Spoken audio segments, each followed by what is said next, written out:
Bora hết rồi á.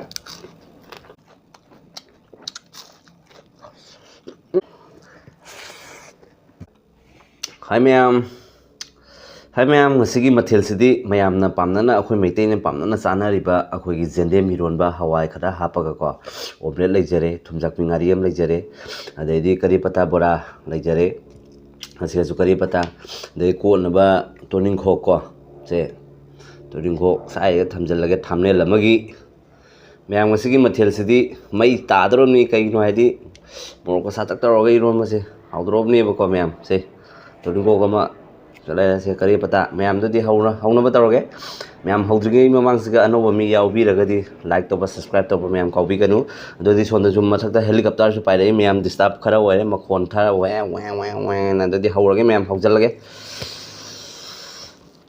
Myam hau tu malah ba, aku Jendem Eronba se. Myam aku meitei na jamna pamna chaniriba Eronba famous. Jadi hau raga Eronba famous, kiata. Se Eronba famous. Wow. Alright. Wow. Close.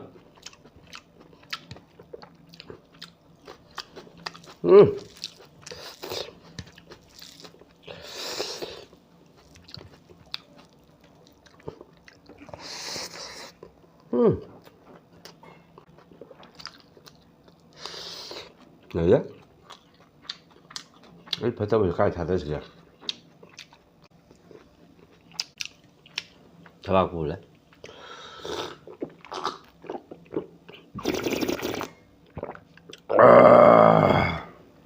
Bây giờ xí luôn, bây giờ xí xem. Mấy anh Tuấn, lúc đây buộc của mấy anh Tuấn.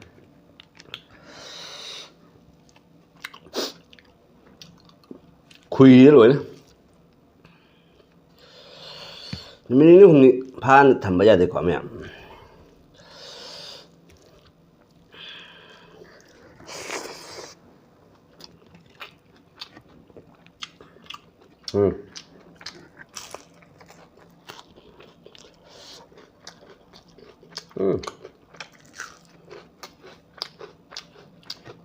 Bora hết rồi á.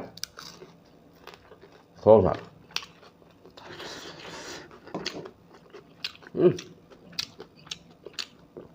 Từng cả.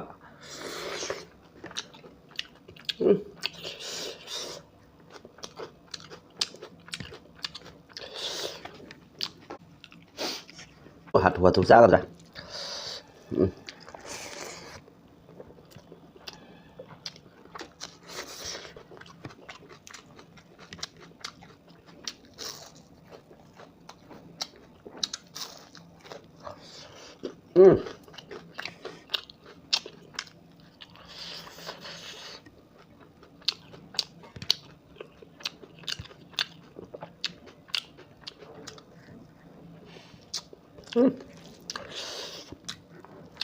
क्या बात है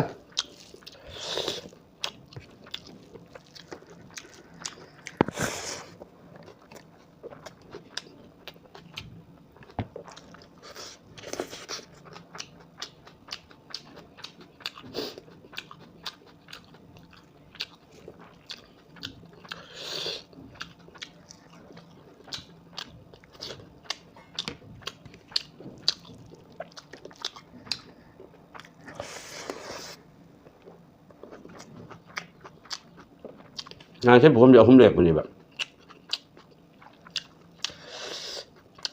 Suruh tak.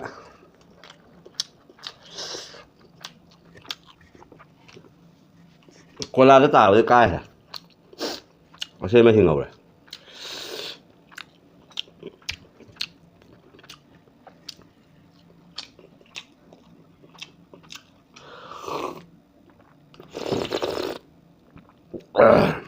Saya tilau belah ya udah Myam.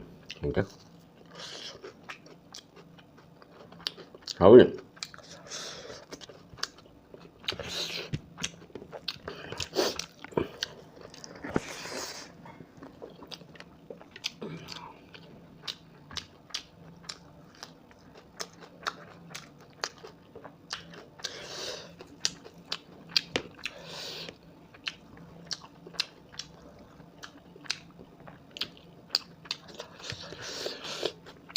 Mayam tuan salah.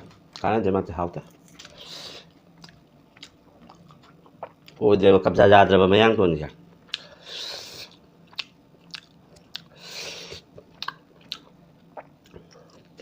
Mayam trên thiên nhé, một sạt tắc tàu hào đấy, đấy luôn bây giờ.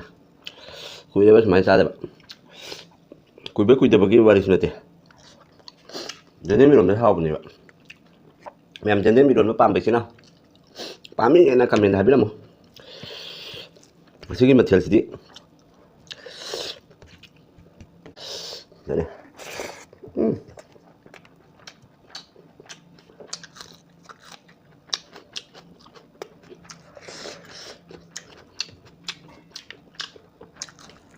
Long time.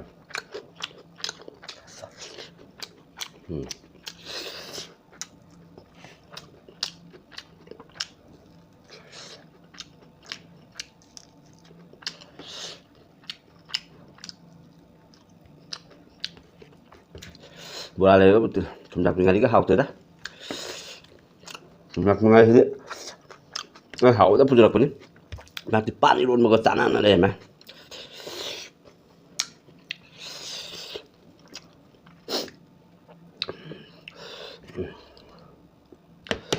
Có ý nó khó sao?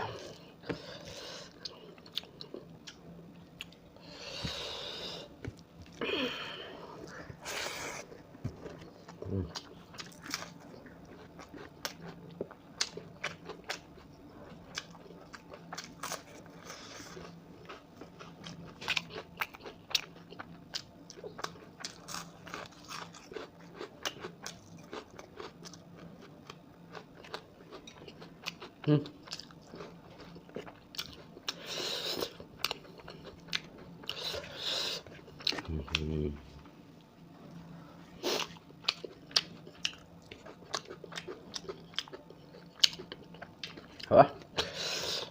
Nó bị bên này.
Tụi mình ngồi không sai ra là tiếng học thì đó.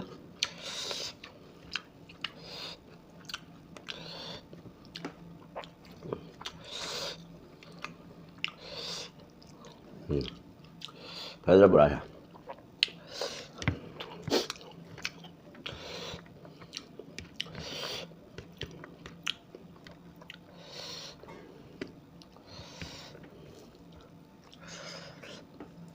Put thằng cái này. Mukbang taobiramu.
Myam Cynthia ini Pak na haure ko Myam mix na haure video mang da phamjal laga camera mang da phamjal laga adi Mayam da punghau ta ma haure ga du ga da ga hajen ma du do leti ko Myam ta sik na haure Myam ado Myam aloi bada BSharmaVlog pu nusi pira ga di Myam na support toba like toba subscribe toba Myam kaubi ga no anoba mina phangbi ba ta ga di Myam subscribe toba bell icon no ta kai on tobi ba Myam kaubi ga no Myam amana support tobi na si ama bo nusi sa mina na Laiminasi si harga matang si video se lo senjarage matang di blog temu phangrasi matang di video temu phangrasi bye bye